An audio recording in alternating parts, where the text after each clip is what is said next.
Magandang araw sa ating lahat. Bago natin panoorin ang video, kikiusap po ako na mag-like and share sa napapanood ninyong video. At ang hindi pa nagsasubscribe ay mag-subscribe na para man-notify kayo ng YouTube sa ating bagong upload. Halina at atin ang pakinggan ang pangangaral ni Brother Eli Soriano. Ang mapapakinggan ninyo ngayon ay isa sa ginagawa nating series tungkol sa mga ngaral sa ating panahon. Ang paksang ipaglilingkod sa inyo ni Brother Eli Soriano ay ang mga ngangaral na sinungaling na maraming naililigaw dahil sa kanilang kasinungalingan. Halina at atin ang pakinggan.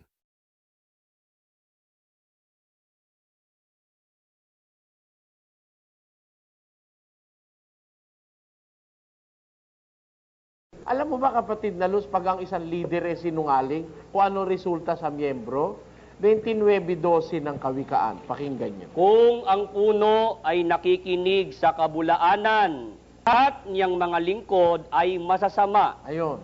Kung ang puno ay nakikinig sa kabulaanan, ang lahat niyang lingkod ay masasama. Yan ang pinakamasamang kasalanang magagawa ng tao eh. Yung pagsisinungaling, kung ikaw ay mangangaral. Alam nyo, kasi pagka ang mangaral sinungaling, yung kasinungalingan tatagos yun sa kanyang inaaralan eh. Halimbawa, kapatid na Willie, ikaw ay nangalon niya, ano? Ikaw, mangangaral ka, nangalon niya ka. At least, ang ipapahamak mo lang, yung sarili mo, saka yung kinalon niya mo. Yung binabai mo, kumbaga. Pero pag ang mangangaral, nagturo, sinungaling, mali, ang epektado, hindi lang isang person eh. Yung yung kongregasyon eh. Kaya ang sabi diyan, maliwanag, pakiulit mo nga, kapatid na Willie. Kung ang puno ay nakikinig sa kabulaanan, lahat niyang mga lingkod ay masasama. Kita mo, lahat tatagusin eh. Samantalang kung si kapatid na Daniel, halimbawa nagnakaw lang, ang nanakawan niya, yun lang ang napirwisyo niya. Ako naman ang mapapahamak Ikaw naman lang. ang mapapahamak. Yung namang ninakawan mo, hindi naman mararamay sa kasalanan mo yon. Mananagot, ikaw lang. Siya, mawawalan lang siya ng pera o kaya ng anumang ninakaw mo. Pero ikaw lang mag-isa mananagot. Meron kasing kasalanan na ganito eh. Ikaw lang mag-isa ang mapapahamak. Opo. Agaya ng pagnanakaw, ano? Meron namang kasalanan, yung sabi nga, it takes two to tango, dalawa kayo. Ibig sabihin, with your permission, naganap yung kasalanan, kaya dalawa kayo. Halimbawa, lalaki at babae, nangalon niya, o kaya nakiapid, dalawa sila. Ano? Ngayon, kung love triangle naman sila, tatlo sila. Diba? Pero may kasalanan na ang epekto malaki. At yan ay yung pagsisinungaling ng ministro. Kasi, ang sabi sa Biblia, pag ang isang puno ay nakikinig sa kabulaanan, lahat niyang lingkod ay masasama. ay masasama. Puno ka kasi eh. Kaya ang pinakikinggan mo yung kasinungalingan, ang mapapakinggan ng mga miyembro mo ay kasinungalingan din. Kaya mabuti na yung magnakaw ka. Kung ang hinahanap ay lesser evil, ano? Hindi natin sinasabing magnakaw kayo, no? Pero mas mabuti pa yung mangangaral na nagnakaw kaysa sa mangangaral na nagsisinungaling sa kanyang inaakay. Di ba ganon, ano? Kaya ngayong gabi po, aalamin natin isang general statement of facts muna, no? Gusto ko ay, kapatid na Luz, ang pag-usapan natin, general muna bago tayo tumukoy ng isa-isa, no? Una yung ating pag-usapan, yung mga pamagat. Yung mga pamagat. Alam mo ba yung pamagat? Opo. Ikaw, ano alam mo sa pamagat? Yung pinaka-pangalan na dala-dala nila. Ikaw, kapatid na Luz, ano alam mo Yun sa... po, yung titulo. Yung titulo. Opo. Bawat isa kasing samahan, may titulo yan eh. Di ba? Alamin natin sa Biblia, umpisa, yung bang samahang sa Diyos, may titulo? Meron bang pamagat o pangalan? Ayon. Kasi, siyempre, sa umpisa, pag nagpapakilala ka, ang una mong pinapakilala, ako ay anak ng gobernador. Hindi ganun eh. Ako ay si ganon. Opo. Anak ng gobernador. Maaari sumunod yun, ano? Ang unang ini-introduce ng tao sa kanyang sarili is his name or her name. Ayan. Because, yung name, gaya rin naman ng libro, yun ang unang mong titignan eh. What is the title of the book? Although there is a saying that goes like this, that you must not judge a book by its cover. And presumably in the cover is the title of the book or the name of the book. Pero you must not judge the book by its cover. Pero importante yung nasa cover. It goes with what is inside the book. Kaya, unang-una makikita mo is the title of the book or the name of the book. Siguro, ang maganda, it is wise na pag-aralan natin yung mga pamagat ng mga iglesia, no? Without necessarily putting them into shame or into ridicule. Wala tayong intensyong masama sa gagawin natin ito. Sinasabi na agad namin ito. Lahat kasi ng mga relihiyon may title eh. Kapatid na Luce. Lahat ng mga relihiyon may title. Ngayon, kung ang lahat ng relihiyon may title, dapat alamin natin kung doon sa title pa lang kung mali na o kung tama. Kasi pagka sa title pa lang mali na, di-eliminate mo na yon. Magpapadali po sa pagsusuri magpapadali ng tao. sa pagsusuri. Kung sa title pa lang mali na lalo nang mali yung content. Alam nyo kung bakit ganon, kapatid na Dani, kapatid na Luz. Halimbawa, inilagay mong title o tawag o pangalan sa isang metal ay ginto. Tinawag mo siyang gold. Ginto. Hindi yun ang kanyang title. Kaya mo lang makikita yun mali pagka na-examine mo na yung metal. Pag nasuri na po. Pag nasuri na, baka hindi ginto eh. Dahil sabi nga ng matatanda, hindi naman lahat ng kumikinang ay ginto. Kaya kung halimbawa kumikinang man, pero hindi naman pala ginto, makikita mo pag sinuri mo na yung ginto. Kaya, ang titulo, it must conform with the thing. With the thing, yung bagay. Yung tawag, dapat tumama dun sa tinatawag. Sa pinagkakapitan. Gaya ng sinasabi sa Kawikaan, ganito po ang ating mababasa sa isang talata. Ito po'y nasa 25:11 po ng Kawikaan. Basa. Salitang sinalita sa kaukulan ay gaya ng mga mansan ng ginto sa mga bilaong pila. Ang sabi riyan po ng Panginoon, sa pamamagitan ni Solomon na sumulat ng bagay na ito, yun ang wikang salita na sinalita sa kaukulan. Yung kaukulan. Kasi ang mga salita may kaukulan yan eh. Halimbawa, pag sinabi ko yung salitang magnanakaw, hindi ay ibig sabihin pinapasama ko yung isang tao, kapatid na Lord. Tama po yun. Merong paggamit ng salitang magnanakaw na hindi masama. Gaya ng pagkagamit ni San Juan sa 12:6 ng San Juan. Ito'y sinabi nga niya, hindi sapagkat ipinagmamalasakit niya ang mga dukha, kundi sapagkat siya'y magnanakaw, at yamang nasa kanya ang supot, ay kinukuha niya, ang doon ay inilalagay. Ayun. Tinawag ni San Juan si Judas Iscariote na magnanakaw. Kasi, yun ang talagang kaukulan sa kanya dahil nasa kanya yung supot ng ambaga ng mga members nung araw, ninanakaw niya yung mga kinukuha niya. Yung mga nakalagay doon. Without authority, kinukuha niya. Opo. Kaya ang tawag sa kanya ni San Juan, magnanakaw. Magnanakaw.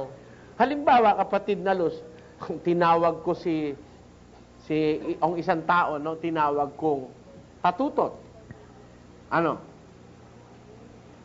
Sa Kastila, puta eh. I'm sorry to say this, Opo. Marami kasing Pilipino, kung gumamit ng salita, paimbabaw. I did not even try once in my life na ako gumamit ng salita, paimbabaw. Gusto ko, gagamitin ko yung salitang totoo sa pinag-uukulang ko. Tama po. Sa Kastila, meron tinatawag titulo putatibo. Meron naman titulo na lehitimo. Legal title. Meron naman titulo putativo. Ang ibig sabihin nun, isang illegal na tawag. Kinakanyang tawag na hindi tama sa batas. Galing yun doon sa salitang puta eh. Ano?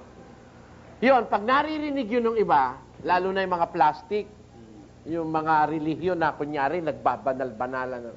Tino may Kasuriano, ang sama ng magbunganga. Nga. Ayun. Yung iba kung tawagin nila yung prostitute, ini-English lang naman eh. Di ba? Opo. Sa atin sa Tagalog, ang tawag dyan ay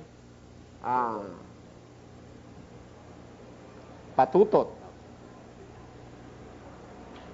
Minsan Tagalog na rin yung salitang PUTA, ano? Alam mo, doon sa Pasay nung araw, may tawag pang isa dyan eh. Ano po yun? Ewan ko kung narinig mo na yon. Ano po? Kayo ba, narinig nyo na yon? Ano po yun? Alin po ba? Pam-pam. Narinig ko yata yun. Narinig nyo na yun. Apo. Alam nyo, ang paggamit ng salita, ganun ang Biblia kasi. Ang Biblia, hindi siya gumamit ng flowery or deceitful language. Kung ano yung gustong i-imply, yun ang Yun ang inilalagay sinasabi. niya. But there was a presidential decree, I think, before in the early 80s, I think, or in the mid 80s, na pag sumasapit yung tinatawag na Bible Week, or Bible Month, inuutusan ng presidential decree na yon na ang Biblia ay basahin sa mga istasyon ng radyo at sa telebisyon. Kung ang Machechempo ang babasahin, ito kapatid na Luz, ako ang babasa. Hayag ang mga gawa ng laman sa makatwid ay ang mga ito. Pakikiapid, karumihan, kalibugan, pagsamba sa Diyos-Diyusan, etc. Pagdating doon sa salitang kalibugan, pinalitan ito ng mga pari. Nang ano po? Ang inilagay kahalayan. Alam nyo, kung titignan mo sa dictionary at kahit tignan mo naman sa Biblia, iba yung kalibugan sa kahalayan. Tama po yun. Kasi yung kahalayan, medyo ano lang yun medyo mababaw-babaw lang yun In fact, lahat ng tao meron nun Yung kahalayan, pati kayong lahat na nasa studio, pag hindi nyo inaming meron kayo nun, tutulak ko sa inyo, away tayo ngayong gabi. Bakit? Pakinggan nyo. Sabi ni Santiago, ganito nakasulat. Basa. Kundi ang bawat tao ay natutukso pagka nahihila ng sariling masamang pita at nahihikayat. Kung magkagayoy ang kahalayan, kung maipaglihi ay nanganganak ng kasalanan. Ayan, may gamit ang kahalayan sa Biblia. Yung sariling masamang pita ng tao, hinihila siya nun. Opo. Ayun ang nagbubunga ng kahalayan, naipaglilihi yung kahalayan Ang lahat ho ng tao meron nun. Kaya pag nagdidemanda ka, hindi mo inilalagay na ang demanda ay kahalayan. Ang tawag dun sa batas acts of lasciviousness. Yung kalibugan. Iba yung lasciviousness kesa dun sa simpleng kahalayan na bawat tao naman po pwedeng meron. Ang totoo nga, pati nga kapatid na meron akong kapitbahay Yung bang yung mentally retarded. Apo. Talaga siya retarded. Pero nagkaanak. Bet ka ako. Yung lalaki raw pinipilit na papuntahin sa kanya. Siguro kahit gaganong-ganon siya, natukso yung lalaki, inanakan siya.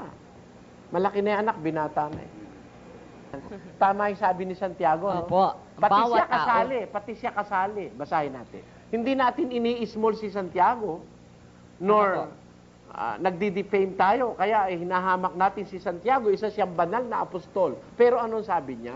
Sabi po niya, kundi ang bawat tao ay natutukso. Isang banal na alagad ito ng ating Panginoon. Anong sabi niya?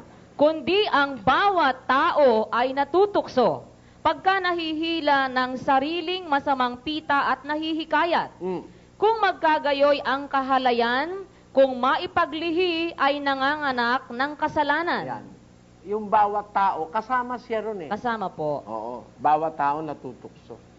Pag nahihila ng sariling masamang pita at nahikayat, kung magkagayon, ang kahalayan pag iba yung kahalayan, ano? Iba yung kalibugan. Ngayon, what do you expect me to say? Kung ang nakaletra sa Biblia, especially if you are going to look at the original language used, kung ang nakalagay talagang dapat na ilagay kahalayan o kalibugan, papalitan ko ba yon? Yun ang pinag-aralan ng ibang mga pastor na mga ipokrito at ipokrita, palitan yung nasa Biblia. Ako, hindi ako ganun eh. Ako, yung lingwahe ng Biblia natutunan ko. Kaya pagka sinabi ng Biblia walang hiya, ginagamit ko yung walang hiya. Tama po. May nabasa ako sa Biblia, gago, ginagamit ko. May gago naman talaga eh. Araw-araw sa eskwela lang yung teacher eh. Gago ka pala eh, sabi doon sa estudyante. Talaga namang may gago eh. At hindi naman pag-iipokrito yun. Ang masama naman, gago na. Kung tawagin ko pa, hoy, santo. Ganun ba? Gago naman eh, santo tawag mo. Yun ang mali. Sabi ng Biblia, yung salitang sinalita sa kinaukulan ay gaya ng mansanang ginto sa isang bilaong pilak. Ibig sabihin, litaw na litaw yung value nung mansanas pagka nakalagay siya sa pilak. Kung siya'y gintong mansanas, nakalagay sa pilak, litaw na litaw yung value nung ginto eh. Pati yung kanyang yung kanyang color, yung kanyang ano ba yung kinang? Yung luster. Yung litaw na litaw yon pagka yung ginto inilagay mo sa isang pilak na background. Ganon yung salita kung sinasalita sa kaukulan. On this note, gusto ko po kayong hikayatin mga kababayan, pati mga abogado, pati mga wes na nakikinig sa atin, na sana matuto tayo na magsalita ng tama. Kaya sa huwes, pag nakapanood ka na ba, Sislus, ng iniimbestigahan sa korte na ang kaso'y rape? Hindi pa po. Hindi pa. Payo ko sa'yo, manood ka. Nanood ako eh. Ano ang ginawa sa'yo ng taong ito? Sabi nung prosecutor, inanuho ako. Anong inano? Liwanagin mo. Sa harap ng husgado yan, ha? Because it is a forum of, supposedly, the court is a forum of truth. Hinipo niya po ako. Alin ang hinipo? Sabi no, yun ho. Anong yun? Sabihin mo kung ano yun. Ilalagay sa transcript yun.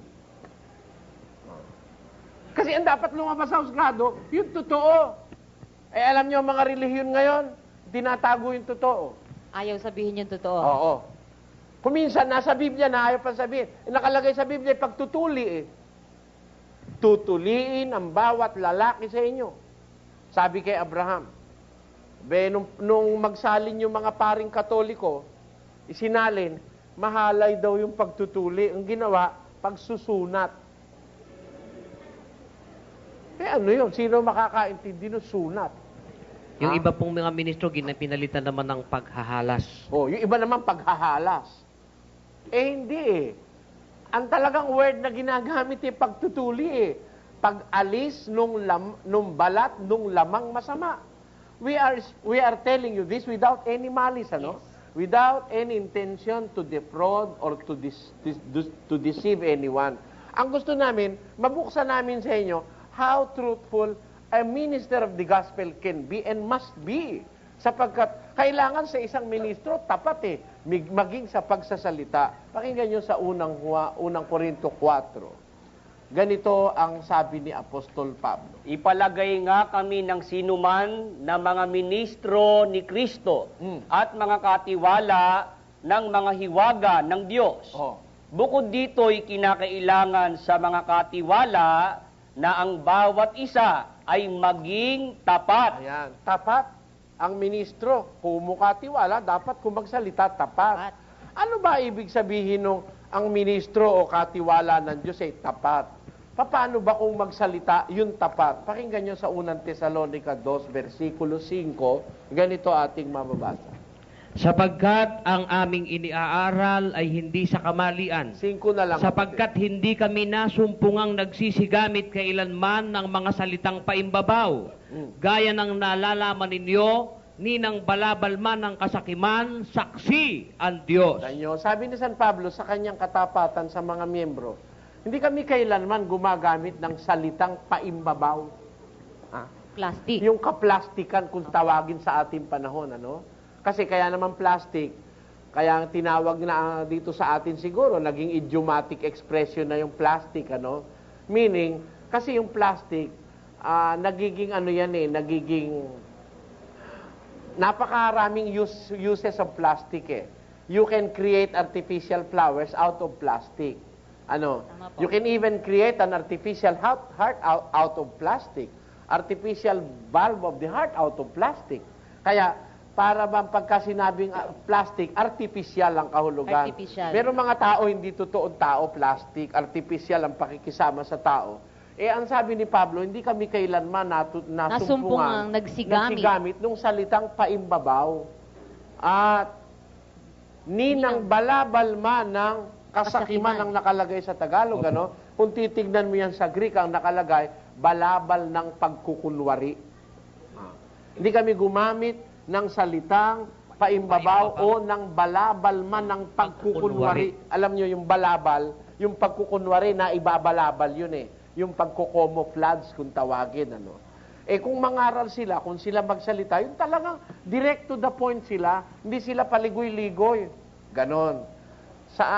On this note, hinihikayat ko kayo mga kababayan na maunawaan ninyo ang aming layunin sa gabing ito.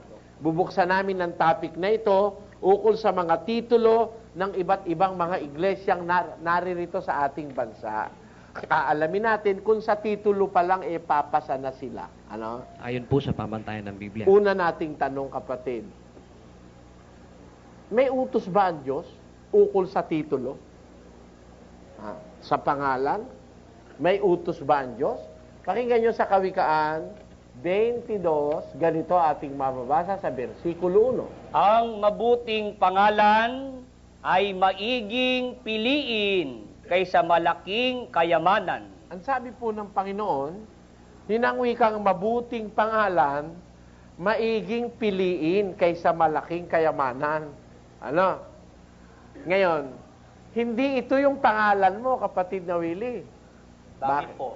Hindi ka naman makakapili ng pangalan. Tama po yan. Meron bang tao nakapili ng pangalan? May namili para sa kanya. Oo, may namili para sa... Pero ito, pangalang pwede mong mapili. Ayan, sabi dyan, ano? Kasi ang taong ipinanganak sa mundo, kagaya ni kapatid na Resti, ang pangalan Restituto, alam mo, pagkakastila ang makikinig, it is sweet sounding. Restituto means to restitute o ibalik o pabutihin o kaya restoration.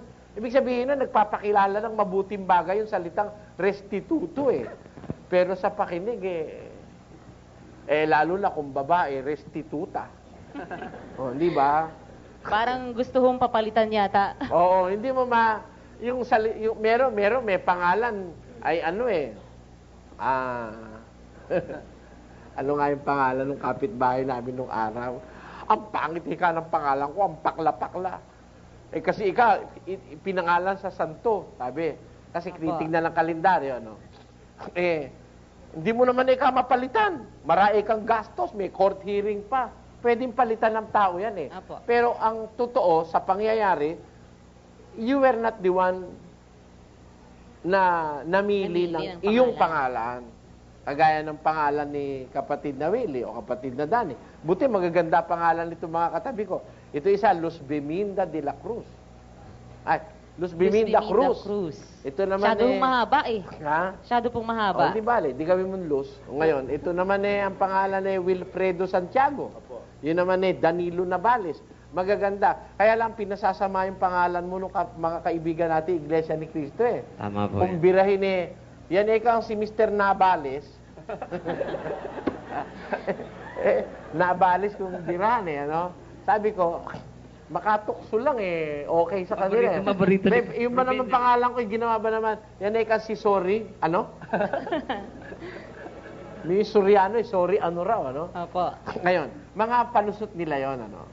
Maganda naman ang mga pangalan nyo, pero sa Biblia, mayroong pangalan na mabuti na ipinapapili sa tao. Piliin. At kung ang pipili ay isang nakakaalam, mas mabuting piliin yung mabuting pangalan kaysa sa malaking Malaking kayamanan. kayamanan.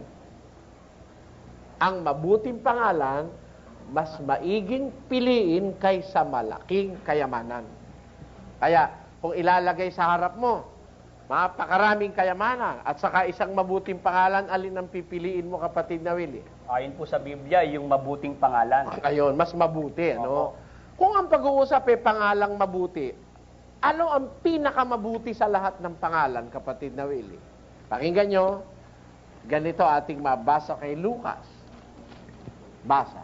At sinabi sa kanya ni Jesus, bakit mo ako tinatawag na mabuti?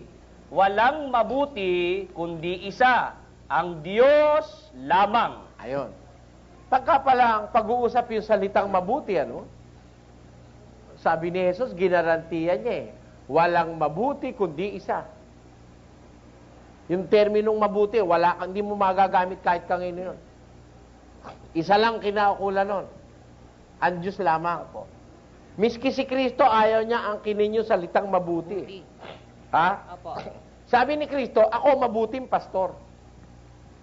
Lagyan mo ng pastor, payag siya. Pero mabuti, alisin mo yung pastor, ayaw niya eh. Isa lang yung kinaukulan nun. Para maintindihan niyo, makabayan ganito. Gaya nung salitang marunong. Opo. Alam niyo, sa Biblia, isa lang ang talagang karapat-dapat na tawaging marunong. Ha? Quote and unquote, marunong. Pakinggan nyo.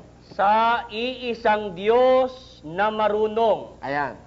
Ilan ho ang marunong? Iisang Isa. Diyos na marunong. Kasi, lahat ng karunungan nasa Kanya eh. Opo. Galing sa Kanya. O tao, meron ba tao marunong? Tutul ako. Bakit po? Pakinggan mo. Marunong na abogado. Payag ako. Pero yung abogado, tawagin mong marunong, tutul ako. Hindi mo ba ako tatanungin, kapatid na Dani? Bakit po ba ganun ang inyong tindig? Pag yung abogado, tinawag mong marunong na abogado, payag ako. Pero pag siya tinawag mong marunong, tutul ako. Alam mo kung bakit? Bakit po? Isa lang ang tinatawag na marunong, yung Diyos Ama lang eh. Bakit? Ang bawat isa, meron lang bahagi.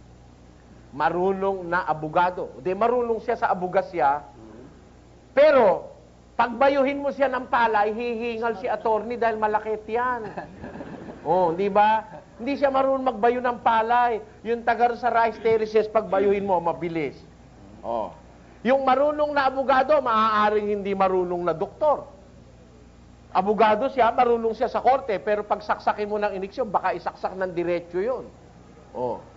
Eh alam mo, sa doktor lang eh, meron tinatawag na saksak na dapat diretsyo, meron naman pasapyaw, merong intramuscular, meron namang intramuscular, meron namang subcutaneous, ang tawag ng mga doktor doon, subcutaneous. Pag subcutaneous, medyo pahapyaw lang na ganon. Pero pag intramuscular, pwedeng pasok mo ng diretsyo, no?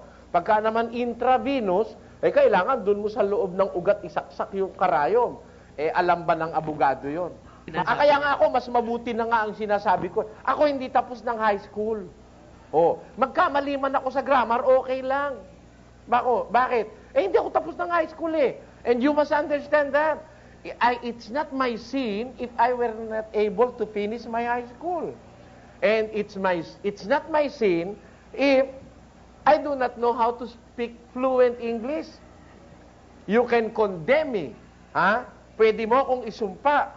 Pwede kang sumama kay Rizal. Kung sa Tagalog bobo ako. Because I was born a Filipino, I was born in Luzon, I grew up in Pasay and in Quezon City, and I must know Tagalog. Di ba? Pero pag dun sa Tagalog, dun ako tanga, pwede mo na akong sisihin. Ang hindi magmahal sa sariling wika ay higit sa hayop at malansang isda. Yun ang sabi ni Rizal. Kaya nga ako sa Tagalog, Aba, pagka Tagalog Tagalog, Quezon City, Tagalog, Maynila ang alam ko. Hindi naman ako pupunta pa dun sa Batangas para Oy, kumakain ka ba ng tabayag? Ano yun? Tabayag. Ano yun? Yung pala upo yun. O, Tagalog yun. O, tingnan mo nga kayang bata't baka mahulog sa kuluong. Ano po yung kuluong? Yung palang kuluong balon. Sa Batangas yun. Sa Quezon naman. Asan ba yung anak mong babae? Andyan ka sa labas at naglalandi. Sabi ko, 3 taon lang yun Sabi, 3 taon lang yung batang hinahanap. Ba't ka ako marunong na maglandi? Yung pala sa Quezon yung naglalandi ng tubig. Oh, yun. O, di ba? Kaya asan ba tayo? Ba't ba napunta tayo sa paglalandi, kapatid na? Yun pong sinabi ni Brad Dani Na? Meron daw pong pastor na Oo, may pastor Kailangan kasi yung BP22, batas pambansa 22, hindi naman building 22. hindi building 22 at lalong hindi batasang pambansa 22, no? Mali 'yon. Ngayon yung abogado, supposedly dapat matalino yung abogado, no?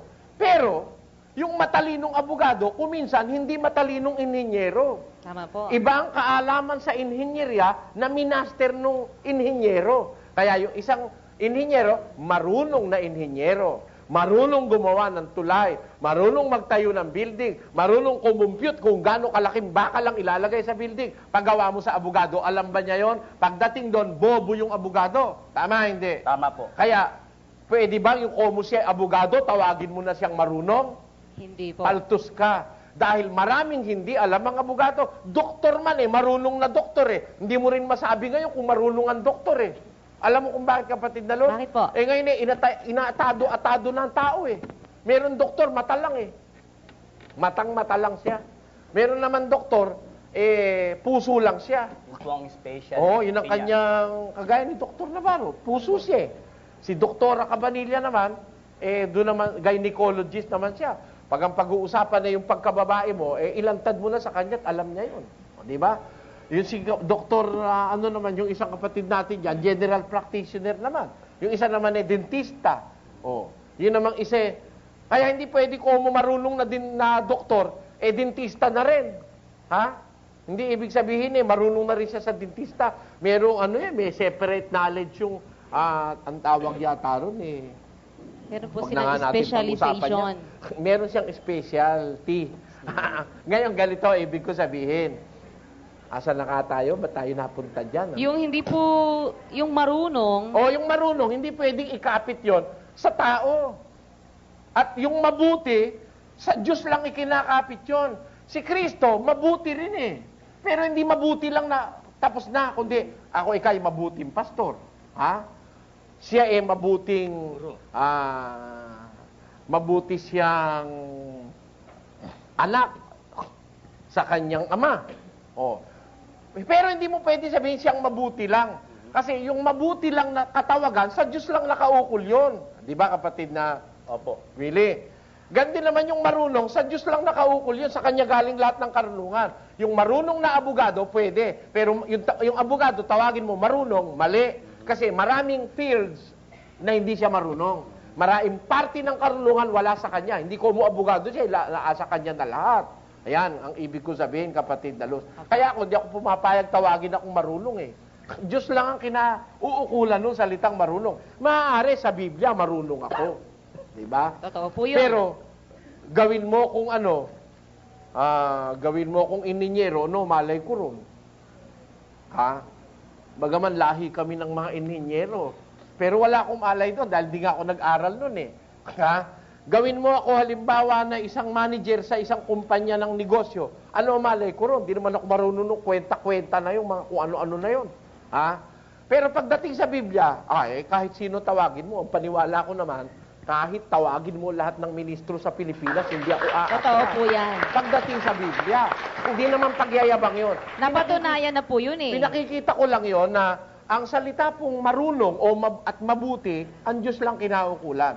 Ang sabi, balikan natin ngayon ang kawikaan. Kung mamimili tayo ng pangalan, ang sabi sa Biblia ganito. Ang mabuting pangalan ay maiging piliin kaysa malaking kayamanan. Ayun. Ano ibig sabihin ngayon, kapatid na Luz? Kung pipili ka ng pangalan, wala nang pinakamabuting pangalan kundi yung pangalan ng Diyos. Kasi ang Diyos lamang ang mabuti. Nagtataka ako sa mga nagtayo ng relihiyon ngayon kapatid na Luz. Bakit po? Nang maglagay ng pangalan, walang Diyos. Oo. Ano po nilagay? Bread of life. Walang Diyos. Di ba? Tinapay ang kanilang inilagay. Nilagay, tinapay. Bread of life. Hindi po kaya bakery yon? Maaari, galing sa bakery yun. Opo. Wala yung pangalan Diyos Biro mo, ang daing para patutuo sa Biblia na yun, pangalan ng Diyos, mabuti yun Opo. No? Abang ikinapit sa kanila yung pangalan ng tinapay. Di ba? Meron naman, Rose of Sharon Fellowship. Sino pong Sharon yun? Palagi ko, hindi si Sharon Cuneta yun. Ha? Rose of Sharon Fellowship. Sabi. Naglagay din lang ng pangalan Wala yung pangalan ng Diyos. Meron naman ngayon na uso marami, mga Jesus naman. Opo. Jesus naman, hindi mo alam kung saan hinagilap yung Jesus na yun. Alam mo kung bakit? Bakit po? Walang Christ. Kasi kung gagamitin mo yung Jesus, obligadong ilagay mo yung Christ kasi para kumpleto. Kasi maraming Jesus. Do you agree with me? Opo. Doon sa kapitbahay namin meron nagalit na nanay Ikaw, Jesus, napakatanga mo, Jesus ka. Hawak-hawak yung tenga ng anak niya Opo. ang pangalan ng anak niya, Jesus Tobias Ang apelyido ni Tobias Jesus ang pangalan napakatanga nito si Jesus na ito, sabing gano'n. Di maraming Jesus. Naniniwala kayo mga kababayan, maraming Jesus? Marami po Totoo yan. po. Ang dami Ang dami. Ngayon, maraming naglagay ng kanilang mga pangalan sa mga reliyon. Mga Jesus ng Jesus, walang Kristo Marami ngayon naglagay ng pangalan, wala man lang yung pangalan ng Diyos sa kanilang samahan Tama po. Halimbawa, Jesus is Lord. Ano? Opo. Yung salitang Jesus is Lord, hindi qualified kung sinong Jesus yun Basta Jesus lang. Oo. Ngayon, matuturuan natin si Ka Eddie. Baka sometime in the future, palitan niya uli yung kanyang pangalan. Kasi dati, ang pangalan nila ay Jesus is Lord Fellowship. Sabi ako nang sabi, hindi fellowship ang nasa Biblia, church. Hindi fellowship, church. Hindi fellowship, church. Siguro si Brother Eddie, open-minded naman, pinalitan niya. After a while, nakita ko, nilagay niya na, Jesus is Lord, church. Hindi na fellowship. Meron pa ako isang puna. Talaga kasi pag nag-umpisa sa mali, maraming maling kasama yan Tama po yun. Yung Jesus is Lord Church, kulang pa rin yun. Kasi hindi qualified kung sino yung Jesus na ginagamit. Ang nasa Biblia, pakinggan nyo't babasahin ko sa Bibliang English at saka sa Tagalog, sa Filipos 2, ganito ang ating mababasa. Kaya naman, siya ay pinakadakila ng Diyos at siya'y binigyan ng pangalang lalo sa lahat ng pangalan upang sa pangalan ni Jesus ay iluhod ang lahat ng tuhod na nangasa itaas sa langit, nasa ibabaw ng lupa at nangasa ilalim ng lupa at upang ipahayag ng lahat ng dila na si Jesucristo ay Panginoon. That every tongue may confess that Jesus Christ is Lord. Hindi Jesus lang, kundi ang nakalagay sa Biblia, if you are going to base it from the Bible, that Jesus Christ is Lord. Yan. Yun po ang kumpleto. Yun ang kumpleto. Jesus Christ is Lord. Kaya sana ang ginawa niya, Jesus Christ is Lord, Church. Bagay, Paano mahirap po pa, isang rin, araw mahirap pa rin i-translate sa Tagalog, kapatid na Luz. Bakit po? Si Jesus ay Panginoon, Iglesia. Ano? Yan. Parang mali ata ang... Parang hindi maganda tunog. Opo. Pero, this is a friendly advice, Wala tayong masamang intensyon. Para ikumpleto mo, dapat Jesus Christ is Lord. Ayun. Nasabi mo na yung sinasabi mong Jesus, hindi yung anak ng kapitbahay namin ikaw Jesus, napakawalang niya mo, sabi nung nanay niya, no? Alam nyo, hindi ko lang kinumpleto eh. Bakit po? Meron pang kalagdagan Alam mo, yun? hindi ko kinumpleto. Meron pang kaduktong yun. Minura pa eh. Ngayon, para maging kagalang-galang, hindi pangalan lang ng kung sinong Jesus dyan, dapat ilagay mo Kompleto po yung Jesus Jesu Cristo. Cristo Jesus. Ayon. Yun ang tama. Ngayon, mga naglagay ng mga iglesia nila, wala ng pangalan Diyos. Ang nilagay naman Jesus, hindi naman kinumpleto. Kagaya ng iglesia ni Cristo. Wala naman po yung Jesus. Wala namang Jesus. Alam mo, delikado pagka Kristo lang. Bakit po? Basa. Pakinggan nyo sa 24. Sapagkat may magsisilitaw na mga bulaang Kristo at mga bulaang propeta. Kita mo? Meron mga bulaang Kristo eh. Mga bulaang propete. Kaya kulang na naman. Dapat, Kristo Jesus, para maging kumpleto, qualified na yun yun nga si Jesus na anak ng Diyos Ama. Hindi, Kristo lang ang nilagay mo, pangit. Delikado po yun. Delikado yun. Dahil si Kristo, kung sabihin sa Biblia, merong kasamang interchangeably ginagamit, Jesus Kristo, Kristo Jesus, Jesus, Kristo, pero meron nakasagulat na Jesu Kristo at Kristo Jesus. To complete the sense. Ngayon, meron naman, Jesus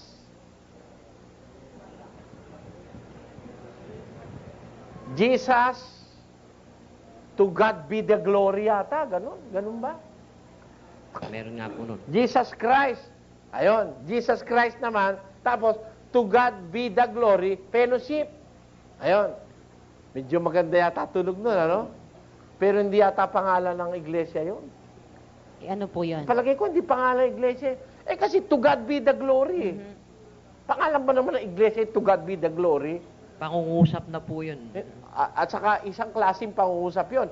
Yun parang isang wish. Parang isang hope. Parang isang wish na sana sumadyos ang kapurihan. Ito pa isa. Yung isa pa Jesus Christ. Hindi pala. The kingdom of Jesus Christ. The name above every name. Ayun. Maganda, pakinggan, ano? Pero analyze mo mali. Bakit po ba? Lumalabas, the kingdom of Jesus Christ. The name above every name. Ang name above every name, yung Jesus Christ. Apo. Therefore, yung kingdom na yon, kingdom nung name. Puro name. Oo, hindi kasama person. Kasi qualified Jesus Christ, the name above every name. Therefore, they are speaking only of the name, not the person. Ganun nga Sana, po. kung para tama, kaibigan, makinig ka't matututo ka ng katwiran sa Biblia. Para tama, alisin mo na yung the name above every name. Ang ilagay mo na lang, the kingdom of Jesus Christ. Okay na yun. Pero pag dinuktungan mo pa, the name above every name, ang ibig sabihin, lumalabas, yan ay kingdom ng name. Hindi nung person of Jesus.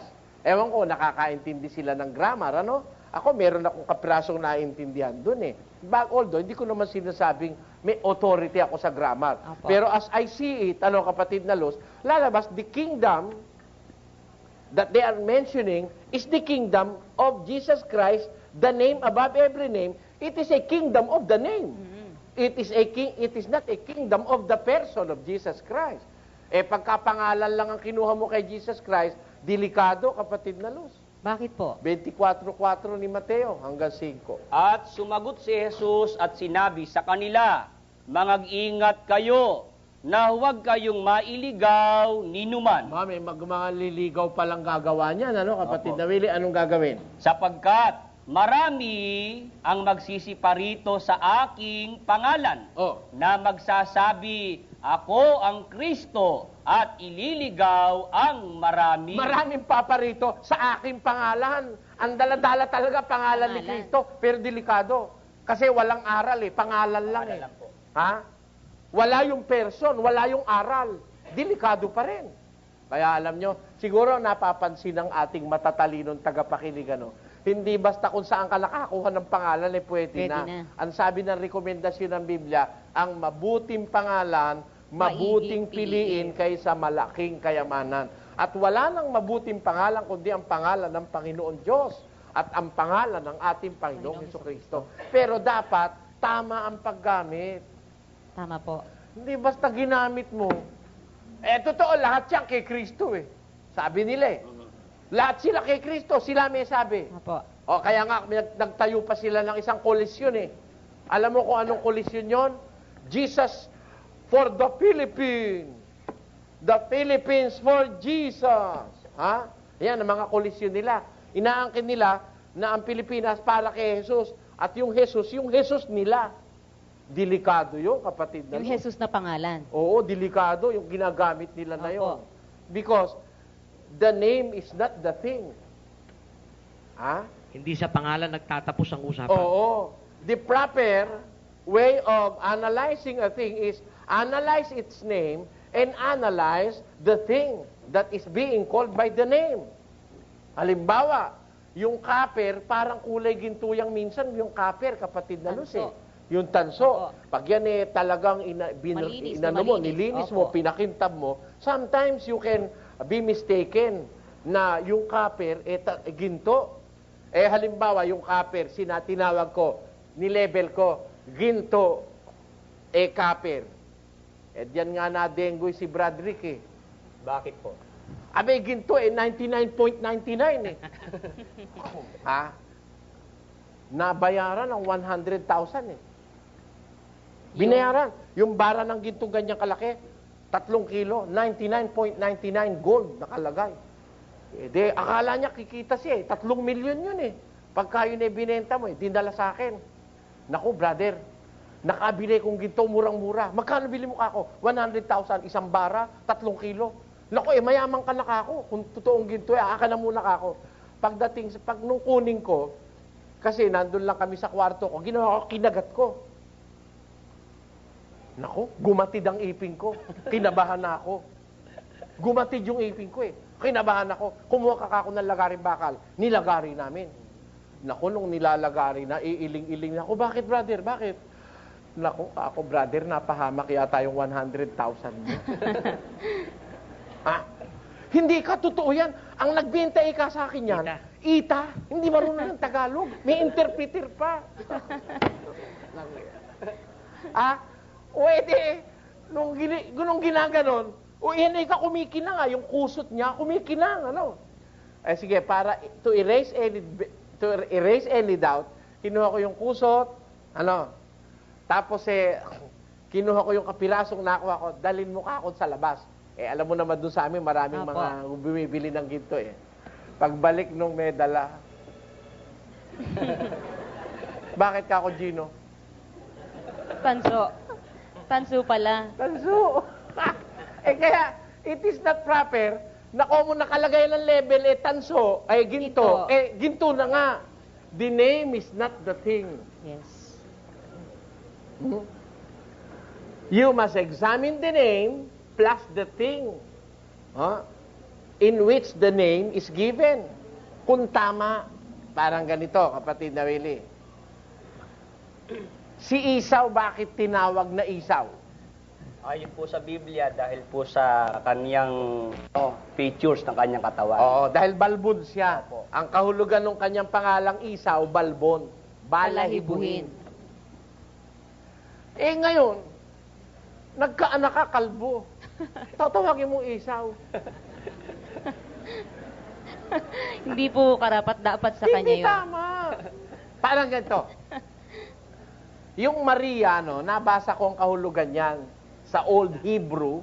Ano po? Ang Maria, ang kahulugan, beautiful. Maganda. Maganda. Abay, may anak ay sungal nga lang ilong. Tapos nakangiwi itong galon. Tapos ang itim-itim. Tapos Pagkatapos Marian. nakangiwi. Opo. Tapos duling. Tapos tinawag mong Maria, iniinsulto mo naman yung may-ari ng pangalang Maria. Hindi tamang ikapit. O, di ba, kapatid Opo. na? Opo, yun. Ayun.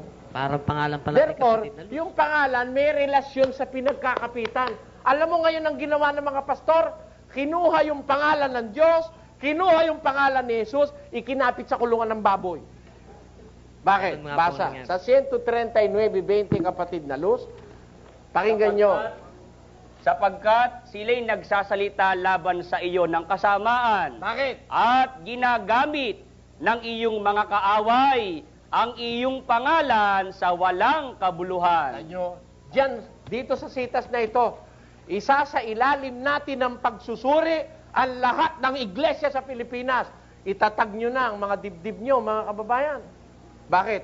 Sabi rito, sila'y nagsasalita ng kasamaan laban sa iyo, O Diyos. Ginagamit ng iyong mga kaaway ang iyong pangalan sa walang kabuluhan. May mga impostor, may mga usurpador de derecho, ginagamit ang pangalan ng Diyos sa walang kabuluhan. Yung kumbaga, yung banal na pangalan, ikinapit sa kulungan ng tulis at magnanakaw, ng mga mandaraya, ng mga nagpapayaman sa relihiyon. Yung pangalan ni Jesus at ng ating Panginoon Kristo, ikinapit sa mga samahan ng negosyante sa relihiyon, na nagkukunwaring sa Diyos, pero ang pinaglilingkod ay hindi ang Diyos. 16, 18 ng mga taga-Roma. Ganito ang sabi. Sapagkat ang mga gayon Ay? ay hindi nagsisipaglingkod sa Kristong Panginoon, kundi sa kanilang sariling tiyan at sa pamamagitan Saan naglilingkod, Gabana Willie? sa sariling tiyan. Sino mo? Napakawawalang yan itong mga ito. Nagkukunwari, naglilingkod sa Diyos, yung pala ang pinaglilingkuran, tiyan. Yan. Dinadahilan yung pangalan ng Diyos at ni Kristo, ang pinaglilingkuran, sariling tiyan, sariling interes, sariling pakinabang. Kaya nga yumayaman ng mga walang yan na yan eh. Kaya pala po bibihira ang pastor na mahirap na Oo, naku, walang mahirap na pastor ngayon, ano? maliban kay Brother Soriano. Oo. Ako lang naman talaga pinakamahirap na mangaral eh. Malaki ang nasasakupan natin, ano kapatid Totoo na? po yan. Pero ako lang siguro ang pastor na ganito karami ang followers na mahirap. Tama po yun. Dahil una, walang ikapo. Opo. Walang hingi sa daan. Kakapalang kasi ng pagmumukha yung ipagpalimos mo Diyos eh, kapatid. Bagaman nangangailangan din po ako ng pera, no? Kaya nga, sometimes I resort to borrowing eh. Ano? To loans. Kasi, I believe na ang relihiyon sakripisyo, no? Hindi dapat na ang lahat ng kailangan mo, kunin mo sa miyembro. Eh kung wala na sila, ano gagawin mo? De, manghiram ako. Mas gusto ko pa yung manghiram. Kesa sa mga loko ko ng miyembro at manghingi ako sa daan dahilan lingkod Diyos para sa Panginoon, para sa Panginoon. Para bang ang Diyos ay napakahirap? Dala-dala hanggang sa bus, hanggang barko. Tama po yun. Pati Hanggang sa sa ibang- traffic, pag nata-traffic po, Mm. naglalapitan yung mga kolektor. Oh. Dahil ko po yung mga pulubi. Yung pulubi, kung minsan may dala-dala lang siyang kapiraso Opo. lahat, nakaano lang, hindi ka istorbohin eh. Eh, rin mga rin, kakatukin ka pag na-traffic ka sa SM. Ayaw eh. umalis hanggang hindi ka nagbibigay. Oo. Ang kakapal talaga ng pagmumukha. Ay, kasi hindi naman sila may kasalanan, no, Opo. kapatid na Los. Tama po Yung yun. kanilang puno na tinuruan silang mawalan ng kahihiyan. Biro mo pati doktora pinanghihingi sa daan. Magpa-opening ka yun eh, ikay makakatulong at makakabanalan sa Diyos. Eh, yung doktora, iniwan yung klinika nang hingi. Nawala na dignidad, ano? Opo. O, tanyo. Yan ang mga taong sinasabi ng Biblia na hindi naglilingkod sa Kristong Panginoon kundi sa kanilang sariling mga tiyan. Sila'y nagsasalita ng kasamaan laban sa iyo, sabi ng Biblia. Ginagamit ng iyong mga kaaway ang iyong pangalan sa walang kabuluhan. Yon ang kanilang modus operandi. Ang kanilang camouflage, ang Diyos. Diyos. Biblia, Ebanghelyo. Pero makikita mo, intensyon nila, pera, kapatid na Lu. Maliwanag Ang katunayan pera, nagpapayaman nga sila sa reliyon eh. Yun po'y hayag na katotohanan. Kaya nga para akong nasyak, kapatid na Dani. Bakit po ba? Nasyak ako nung pinapanood ko yung isang diskusyon. Biro mo pala hanggang sa ibang bansa, pinaninira sa akin yung may utang ako. Yun nga po ang kanilang... At ako'y nagkakaso ng istapa kano. At ako raw inahatulan ng korte ng istapa, biro mong paninira yan, di naman totoo. Totoo, idinimanda ako ng istapa ng isang kaaway. Pero hindi napatunayan yun. Ayan ang pag-aaral ng totoo. Walang no holds barred. Ano tawag doon, direct? All the way no down. holds barred. Yun ang tawag doon. Yun ang totoo. Miski sa husgado, ang totoo. Yun talagang pangyayari, yun ang tinutuklas.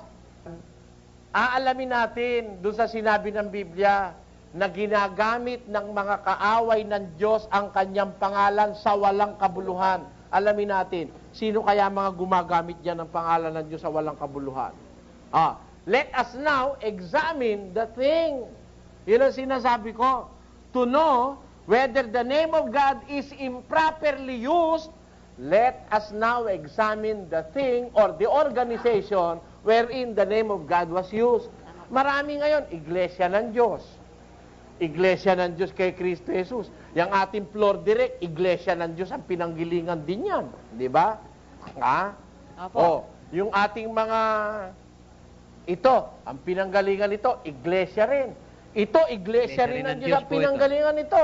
Ang katunayan, itong harap kong ito, si kapatid na Willie Santiago, ito ay pamangking buong buo ng isang pundador ng Iglesia ng Diyos dito sa Pilipinas, si Abilino Santiago.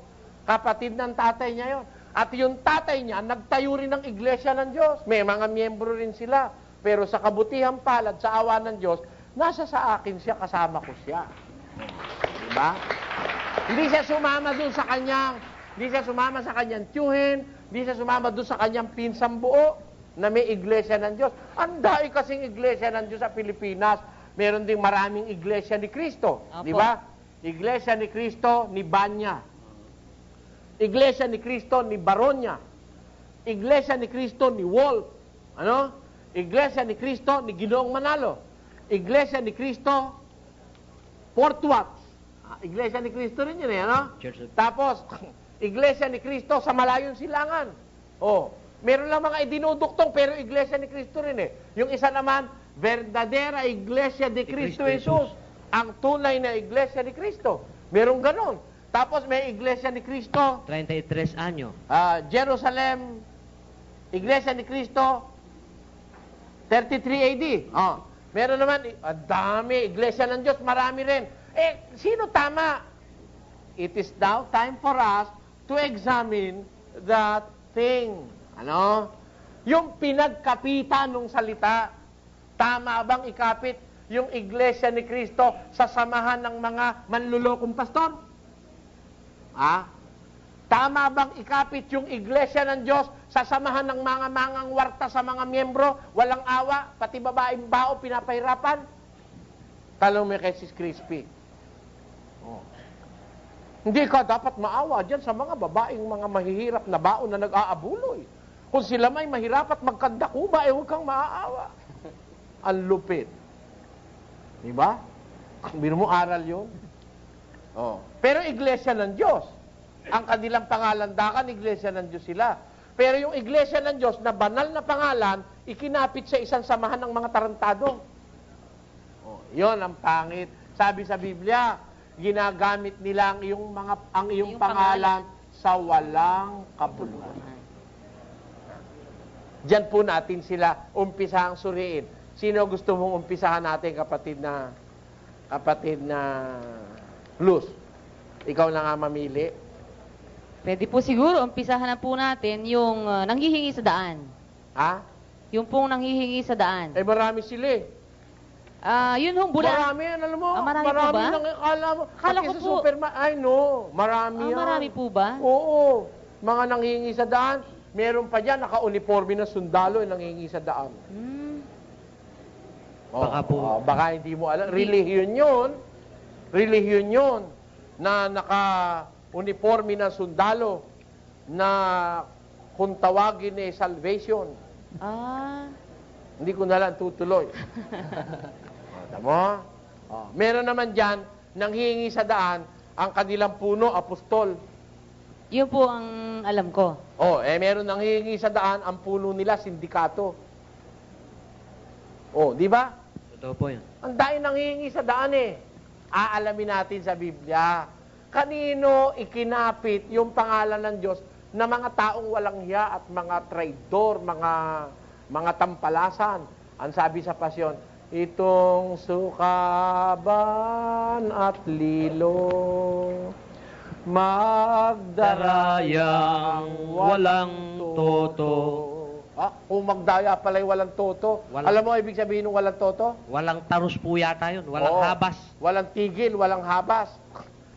Kalupit-lupit Lupit na tao, kampo ng mga demonyo, ang pangalay Antikristo. Tanyo. Ayan, yung Antikristo.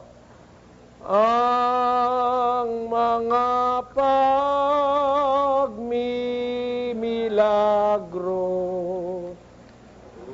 tutulungan ng demonyo. Ano pat magkakabayo at dito sa buong mundo maghahari itong lilo. Ayon. Maraming salamat sa mga nanood at sumuporta sa aking channel.